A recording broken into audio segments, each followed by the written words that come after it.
एक घने जंगल के किनारे पर बसा एक छोटा सा गांव था।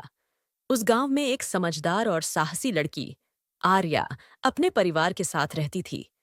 आर्या को जंगल और उसमें छुपे रहस्यों के बारे में जानने का बहुत शौक था। उसे हमेशा से यह एहसास होता कि जंगल में कुछ ऐसा है जो इंसानों की नजरों से ओझल है।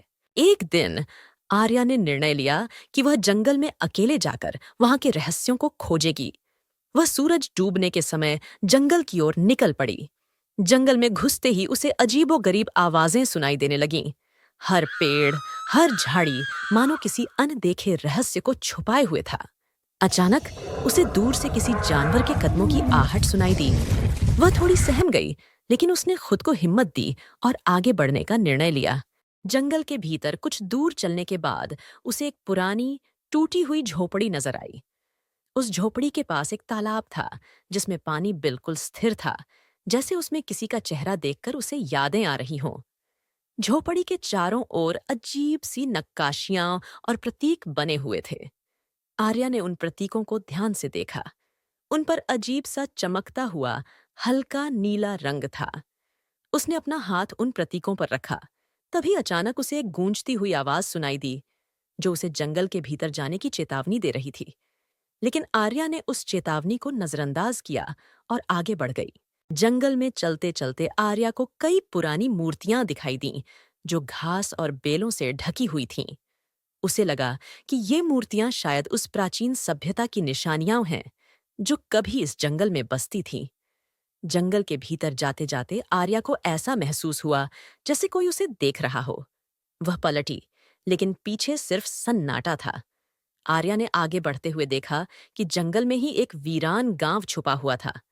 उस गांव की झोपड़ियां टूटी फूटी थीं, लेकिन उनमें ऐसा लग रहा था जैसे किसी ने हाल ही में रहना छोड़ा हो। आर्या को झोपड़ियों के अंदर जाने में डर लग रहा था, लेकिन उसके भीतर की उत्सुकता ने उसे रोकने नहीं दिया। वह एक झोपड़ी के अंदर गई, जहां उसने दीवारों पर अजीबोगरीब पेंटिंग्स देखीं।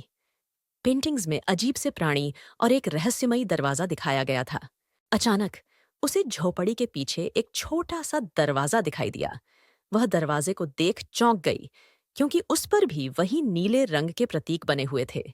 आर्या ने दरवाजे को धक्का दिया और वह खुल गया। अंदर अंधेरा था, लेकिन उसे लग रहा था कि यही रास्ता उस रहस्य का जवाब देगा। उसने अपने साथ लाई हुई टॉर्च जलाई और अंदर चली गई।